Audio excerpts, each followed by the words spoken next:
Baik, sebelumnya Assalamualaikum warahmatullahi wabarakatuh. Sebelumnya perkenalkan, nama saya Akbar Zaki Victor Zain dengan NIM 23000181120. Di sini saya akan eh, membahas mengenai materi steganografi. Nah, di sini kita mulai dari pembahasan terlebih dahulu. Yang pertama ada definisi steganografi. Steganografi di sini dari bahasa Yunani atau steganos yang artinya tersembunyi dan grafien artinya tulisan. Jadi steganografi adalah tulisan yang tersembunyi. Nah, jadi steganografi membutuhkan dua properti, yaitu ada wadah penampung dan juga ada data rahasia yang akan disembunyikan. Nah, mungkin sejarah steganografi. Untuk periode sejarah steganografi dapat dibagi menjadi ada beberapa. Yang pertama ada steganografi kuno, yang kedua ada steganografi zaman Renaissance, yang ketiga ada steganografi zaman Perang Dunia, dan yang terakhir ada steganografi modern. Nah, untuk Renaissance steganografi, Giovanni Battista Porta menggambarkan cara menyembunyikan pesan di dalam telur rebus. Caranya, pesan ditulis pada kulit telur yang dibuat dari tinta khusus yang dibuat dengan satu ons sawan tawas dan setengah liter cuka.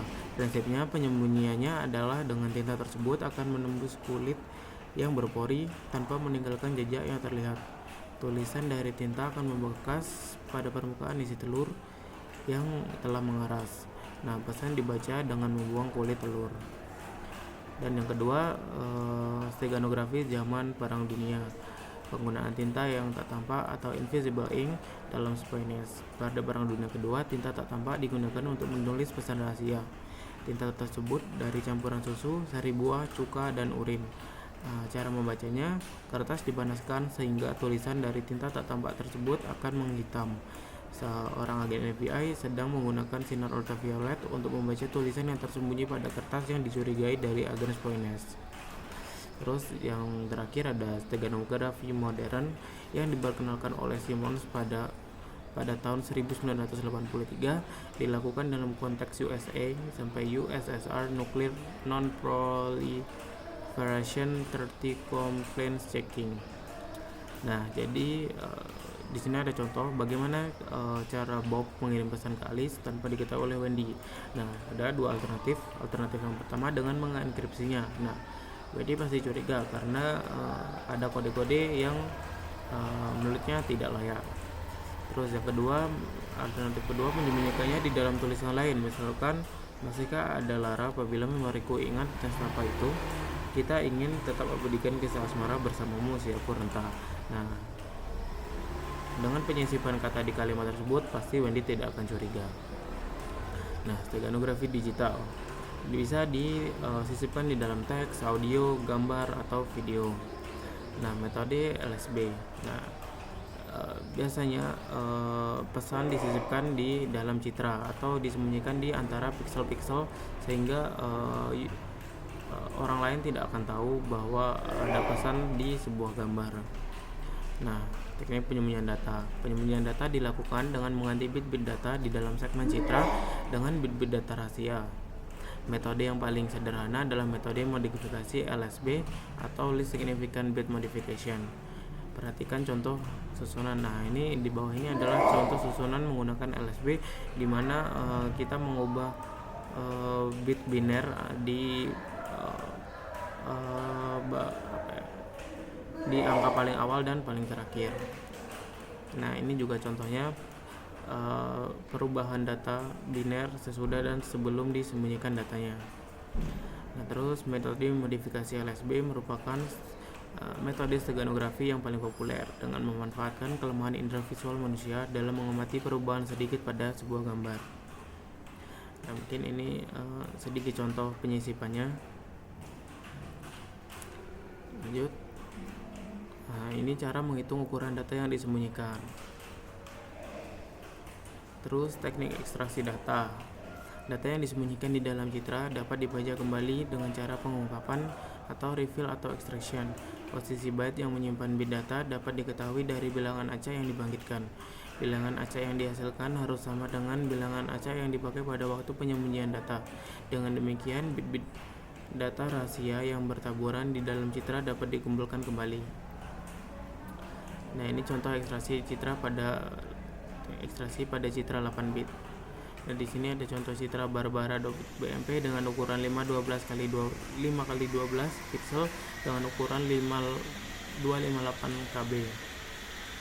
Nah, ini contohnya dia menyisipkan core.wave dengan ukuran 95 KB. Terus hasil penyembunyian datanya dia barbara.bmp ditambah core.wav. Nah, ini akan terjadi penurunan kualitas gambar karena pengaruh penurunan jumlah warnanya. Dan ini contoh hasil ekstraksi datanya.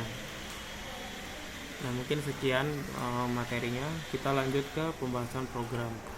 Nah, di sini saya sudah membuat sebuah kode program di mana dia berisi digunakan untuk penyisipan sebuah data pada citra dan sekaligus untuk dekode message-nya atau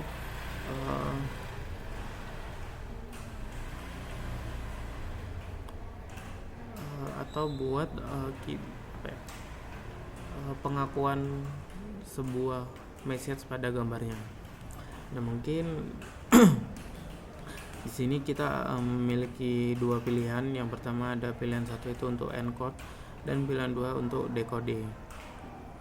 Nah, mungkin kita akan bahas yang encode terlebih dahulu. Untuk encode di sini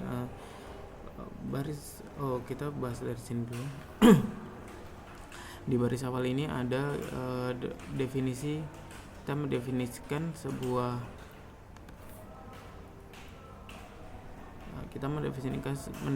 sebuah gambar yang ingin di encode, terus nama file setelah di encode, terus ini image decodernya, terus ini message yang akan disisipkan di dalam gambar. Nah, untuk encode di sini pertama membaca sebuah gambar. Kalau datanya tidak ada maka akan memunculkan error data is empty.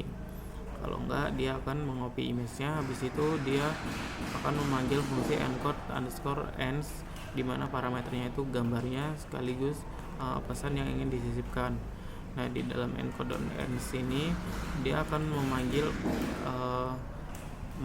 modifikasi pixel secara berulang sebanyak pixelnya. Terus di sini dia akan mengenerate data atau dimodifikasi setiap pixelnya. Nah, lalu dia akan mereturn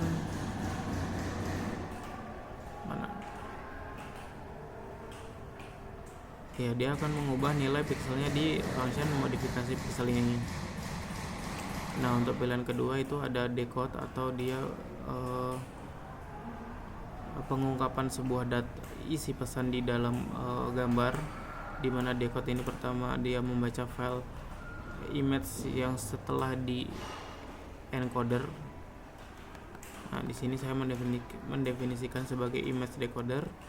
Nah, setelah itu dia akan dilakukan perulangan untuk membaca setiap pixelnya, di mana dia akan membaca sebuah data atau pesan yang disisipkan. Nah, mungkin kita bisa langsung coba saja. Ini kita clear. Kita menjalankan file main.python. Pertama kita lakukan encode. Nah, karena kita sudah mendefinisikan pesan dan gambarnya, maka kita tinggal panggil saja dan memilih pilihan satu.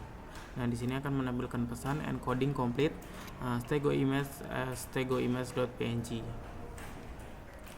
Terus kalau kita ingin melihat pesannya, kita pilih pilihan yang kedua. Nah, di sini decode word atau kata yang disisipkan di sebuah gambar itu akan ditampilkan. Di sini kita akan menyisipkan kata hello world. Jadi di sini dia akan membaca sebagai hello world. Mungkin sampai di situ presentasi saya pada kali ini. Bila ada salah kata mohon maaf. Wassalamualaikum warahmatullahi wabarakatuh.